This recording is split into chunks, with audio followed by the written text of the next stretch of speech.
IPL এর নিলামে উঠতে যাচ্ছেন বাংলাদেশের 7 ক্রিকেটার, এটা আপনি জানেন। যেটা আপনি জানেন না, রাকিবুল সম্ভাব্য দল পেতে যাচ্ছেন। এরই মধ্যে রাকিবুলের সঙ্গে কথাবার্তা প্রায় চূড়ান্ত হয়ে গেছে। এই পর্যন্ত শুনে আমি নিশ্চিত আপনি আমার কথা বিশ্বাস করছেন। আমি 100% নিশ্চিত আপনি বিশ্বাস করছেন। এটা কেন বিশ্বাস করছেন জানেন? কারণ উইথ কনভিকশন, মানে দৃঢ় প্রত্যয়ের সঙ্গে আমি মিথ্যা কথা বলতেছি।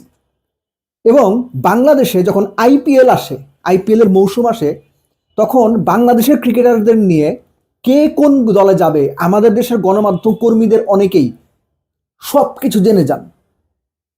আশরাফুল এবার অবশ্যই লখনৌ সুপার জায়ান্টসে খেলবে, ও আশরাফুল তখন কোচ হয়ে গেছে, খেলে না। কিংবা জ্যাক ক্যালিস এবার অবশ্যই চেন্নাইতে যাচ্ছে, ভুলে গেছি, সরি, জ্যাক ক্যালিসও তো ক্রিকেট খেলা ছেড়ে দিয়েছে অনেক বছর আগে। অবস্থাটা এতখানি হাস্যকর। এবং সবচেয়ে বাজে পার্টটা হচ্ছে, আইপিএলে বাংলাদেশের ক্রিকেটাররা যখন নিলামে ওঠে, তাদেরকে নিয়ে I am so sorry to say বাংলাদেশের গণমাধ্যম কিংবা গণমাধ্যম কর্মীরা যে ধরনের বলদামি করে, যে ধরনের ছ্যাচরামি করে, এটা বছরের পর বছর চলে আসতেছে। এদের কানে কানে স্টিফেন ফ্লেমিং বলে যায়, এইবার কিন্তু আমি তোমাদের লিটনকে নিচ্ছি। এদের কানে কানে গৌতম গম্ভীর বলে যায়, এইবার কিন্তু আমি শরীফুলরে নিবই নিব। এরা সব জানে। বেসিক্যালি এটা কেন হয় জানেন? আপনারা গেলেন, আপনারা খান, এই ছাই পাশ মিথ্যা অর্ধসত্য এগুলো আপনারা গিলে গেলে অভ্যস্ত, যে কারণে এগুলোর কাটতি ভালো। এনিওয়েজ, আইপিএল এর নিলামে বাংলাদেশের 7 ক্রিকেটার, এই 7 ক্রিকেটারের মধ্যে মুস্তাফিজকে আপনি সরিয়ে রাখেন, বাকি 6 জনের মধ্যে সবচেয়ে চমকপ্রদ নাম হচ্ছে রাকিবুল।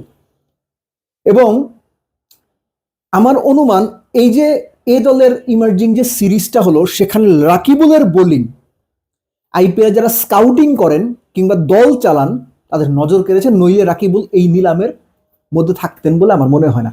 এবং বাংলাদেশের জন্য একটা চমৎকার ব্যাপার হচ্ছে যে, যারা জায়গা পেয়েছেন 7 জন, everyone, each and everyone is bowler. এবং এই যে তানজিম সাকিবের জায়গা পাওয়া কিংবা শরীফুলের জায়গা পাওয়া, তাসকিনের জায়গা পাওয়া, এই ব্যাপারগুলো বাংলাদেশ ক্রিকেটের বোলিং লাইন আপ কিংবা পেস বোলিং লাইন আপটা যে যথেষ্ট শক্তিশালী হচ্ছে বা হয়েছে, সেটারই একটা রিফ্লেকশন। এবং এই বছর আপনারা এরই মধ্যে হয়তো জেনে গেছেন যে রিশাদ 33 উইকেট পেয়েছেন, মুস্তাফিজ 26 উইকেট পেয়েছেন, তানজিম সাকিব 23 উইকেট পেয়েছেন, তাসকিন 24 উইকেট পেয়েছেন। সবাই কিন্তু অ্যামং দ্য উইকেটস পুরো থ্রু দ্য ইয়ার তারা ইন্টারন্যাশনাল টি20তে খুব ভালো পারফরমেন্স করেছেন।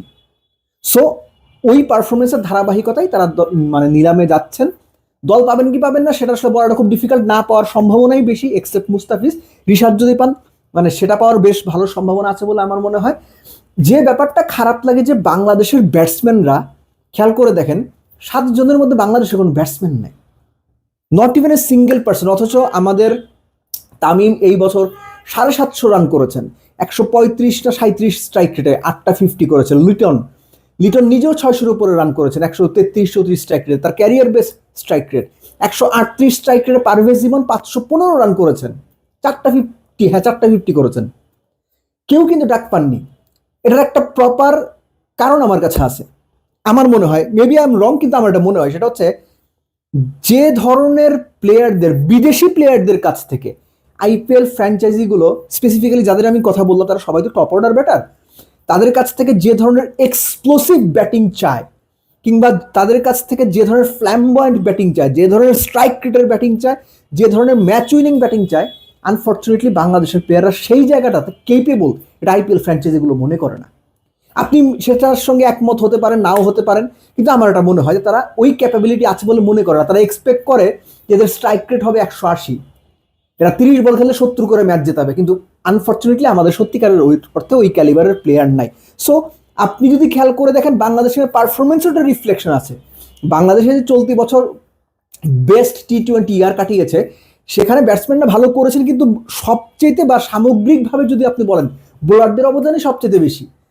এবং এই কারণেই বাংলাদেশের 7 জন বোলার আইপিএল নিলামে উঠেছে। আর যেটা আগেই বলছিলাম যে চমকে দেওয়ার নাম হচ্ছে রাকিবুল। তবে ব্যাটসম্যানদের না থাকাটা চোখে আঙুল দিয়ে দেখিয়ে দেয় বাংলাদেশের ব্যাটসম্যানরা ইন্টারন্যাশনাল স্ট্যান্ডার্ডের টি20তে টপ লেভেল থেকে অ্যাকচুয়ালি কতটুকু পিছিয়ে আছে। আর এই পিছন থেকে এগিয়ে যেতে হলে কি করতে হবে, এটা আমরা সবাই জানি, ব্যাটসম্যানরাও জানে। প্রশ্ন হচ্ছে তারা সেটা পারবে কিনা, পারলেও কতদিন, কত মাস, কত বছরের মধ্যে পারবে।